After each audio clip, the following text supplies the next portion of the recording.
morning, everyone. I'm so honored to be here once again. Such a pleasure.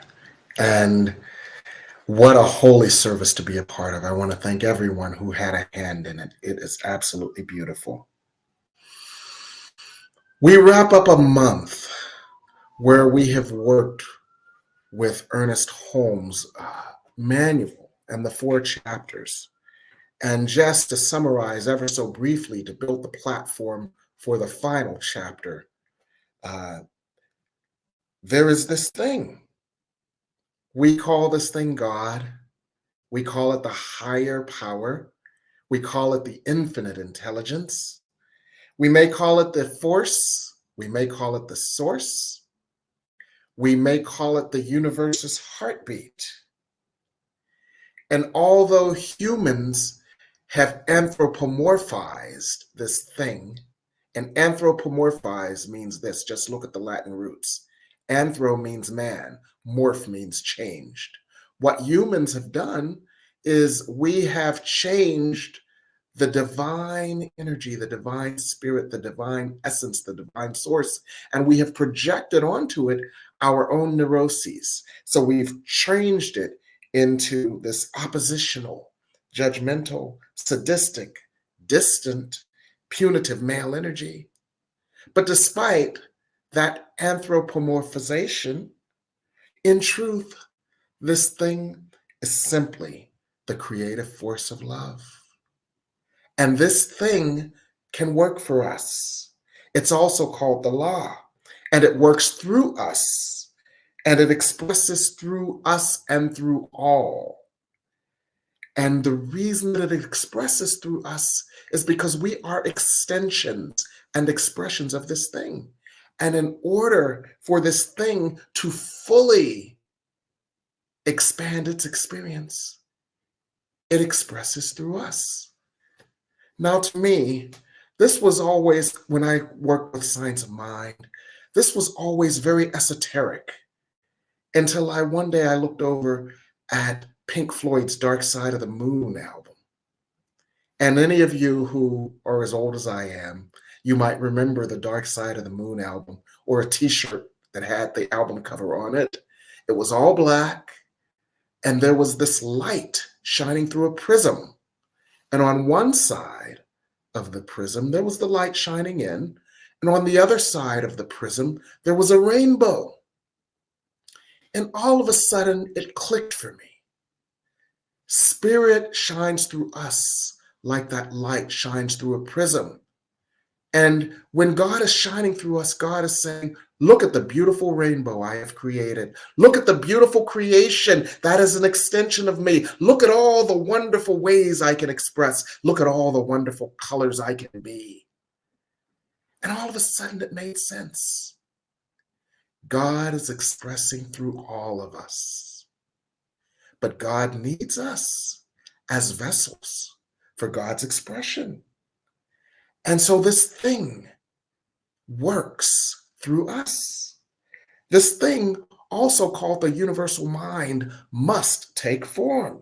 And it contains all the potentials, all the potentialities, all the probabilities, all the possibilities. But just like a seed must grow into the oak, the thing must work through us to take form. Now, the interesting news is this thing is already working through us, and this thing is perpetually working through us.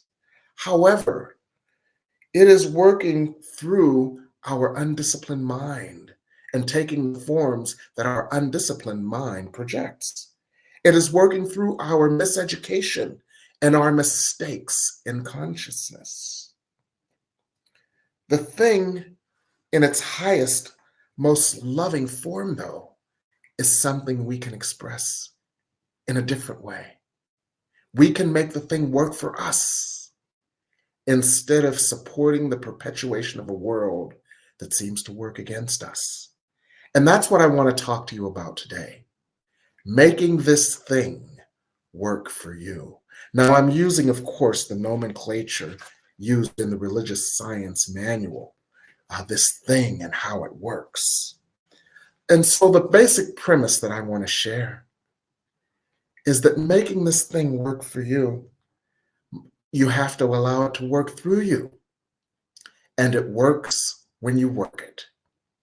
The basic premise that I want to share is making this thing work for you means allowing this thing to work through you. And to make it work, you have to work it. And the way I see it, it's like a science experiment. Just like a science experiment has a theory. You remember this from 11th grade chemistry, right? There was a theory, and then you did experiments to prove the theory. Well, the thing is the truth. And you have to put the truth to the test to prove the truth. And it must flow through us to manifest. And so one of the ways that we can do that is to put it to the test by energetically opening to the thing, by getting into a meditative state, by releasing our human defenses and doubts about the thing, by allowing the thing to flow to us and through us, allowing the thing to fill us until there is no separation between us and the thing, allowing the thing to embrace us so that we feel embraced by the thing which is love, allowing the thing to crowd out any other ideas that we had about ourselves, so that the thing's truth about us is the only thing we know. Because the thing's truth is that we are holy. The thing's truth is that we are beautiful. The thing's truth is that we are loving, lovable, and love-able. The thing's truth is that we are acceptable, for the thing accepts us. And when we feel the thing embracing us in unconditional, loving acceptance, we can be the thing by unconditionally loving and accepting ourselves. So this is an experiment that we can do often. We can put God to the test often. Like Malachi 3:8 says, put me to the test and I will pour you out a blessing. So to make the thing work for you, you have to work the thing. Working the thing means being in alignment with the thing. Working the things means calling forth the thing. Working the thing means calling out the thing, being the thing, acknowledging the thing, like the Bible says, in all thy ways acknowledge him and he will direct thy paths. Being guided by the thing, allowing the thing to provide. And I see it like a chemistry experiment, making the thing work for you. Remember in 11th grade chemistry, you had a test tube, right? And you poured that test tube into a beaker. And the objective was, when you poured that test tube full of something into a beaker, there was a change, there was a transformation. The water turned from white to blue. The water turned from white to pink. The water turned from white to pink frizzy bubbles. You saw a change, you saw a transformation. Well, when we work the thing, it's the same thing. That beaker full of the thing is God's love. And as we pour that beaker of the thing called God's love into us, as we pour the test tube filled with God's love into us repeatedly, there is a change. We become more loving. We become more peaceful. We become more confident. We become more assured of our good. And that thing that pours into us as we pour the test tube of God's love into the beaker of ourselves, we become that new thing. And the world becomes new because we see it differently. And we move through the world in a different way. And when we have a change, the world has a change. So the point of all of this is, that is working the thing, making the thing work for us. And you realize then You are a vessel for the thing called God's love. You are a vessel for the thing called God's light. You are a vessel for peace. You are a vessel for healing. You are a vessel for transformation. And you work the thing by pouring more of God into you in meditation. You work the thing by working with the process of transforming the thing. And what do I mean by working the process of transforming the thing? Well, just like this is called religious science, there is a science, there is a theory that we put to the test. The theory is that love changes things. The theory is that love is all there is. The theory is that love heals. The theory is that love expands. The theory is that love transforms, and all is love. So how do we put this to the test? We put this to the test through treatment. Treatment, also known as prayer, transforms things. We acknowledge the thing. We invite the thing. We invoke the thing.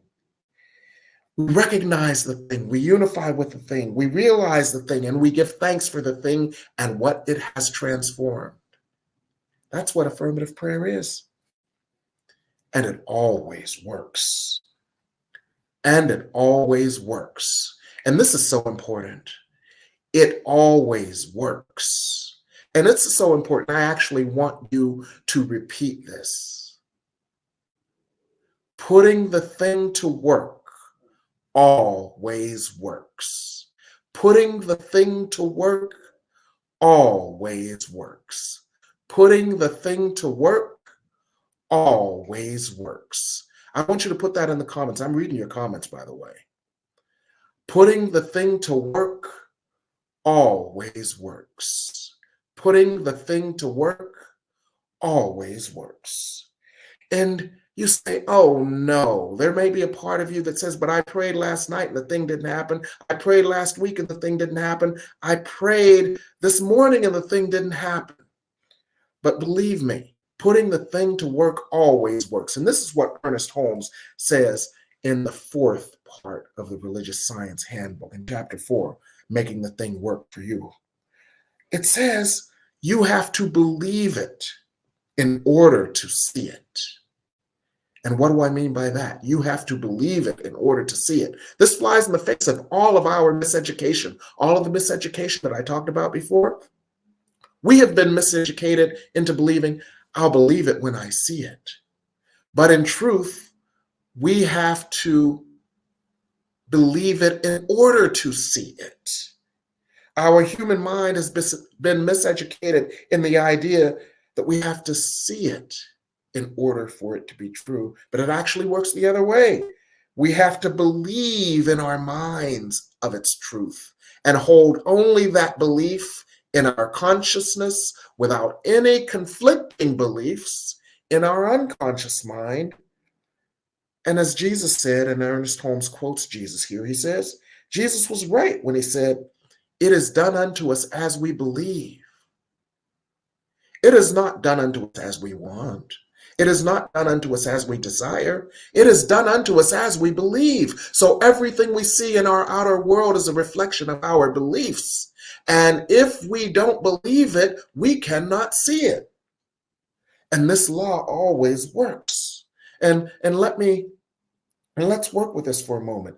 Even when we don't think it's working, it's still working according to Ernest Holmes. It may be working in a way that we don't intend. It may be working in a way that we don't desire. It may be working in a way that we don't like, but it is still working because everything we see outside of ourselves is a reflection of our beliefs, and that is the law in action. So how do we make the law work for us instead of the appearance that the law might be working against us? We must constructively use the law. We must constructively use the law. So how do we do that? We do that through denial. How do we make the law work for us? How do we work the law, the way we intend it to work and the way God intends it to work? We do that through denial. Ernest Holmes says, we should be able to look a discordant fact in the face and deny its reality, since we know that its seeming reality is based in an illusion. That's a nice theory.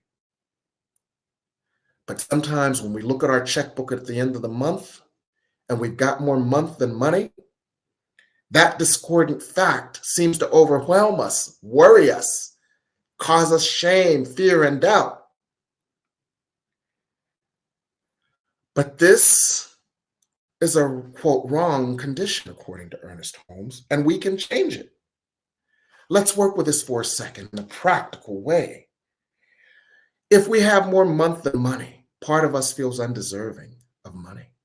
If we have discord in our outer lives, part of us may feel unconsciously undeserving of peace. If we are in a job that we do not enjoy, that is not making full use of the faculties unique to us that we could offer the world, we may feel undeserving of that level of fulfillment. We may feel unworthy. And that is not the truth. So what do? We pour a test tube full of God's love into us. And you know what it reacts with? This is religious science. It reacts with the part of us that is felt unworthy. It reacts with the part of us that is felt unloved. It reacts with the part of us that is felt unlovable, and it transforms it. We apply love to where we were not aware of love's presence within us, where we were not giving ourselves permission to love ourselves, where we were not believing that the universe was a wondrous place that was put here for our good, because we were not believing in a wondrous, present, active, loving, supportive God. When we pour the truth of God into that place must change. And that is what we do to put God to the test. And as Ayo said earlier, each time we practice this, each time we pour the light of God into us, each time we put God to the test in this way, there is a change, layer by layer, by layer, by layer, by layer, because our consciousness is like an onion. And so what do we mean when we say deny it? We're not like Don Quixote tilting at windmills. We're not denying the actual visceral experience of our past creations. But Catherine Ponder says, the past has no power over me. We are not denying that. We are disempowering it. Instead of getting worried, instead of getting upset, instead of getting angry, instead of getting mad, instead of getting hopeless, we get some God. We get some hope. We get some grace. We get some peace. We get some healing. And that healing transforms whatever we have been feeling. What we have been feeling is coming up for the healing, and the healing transforms what we have been feeling.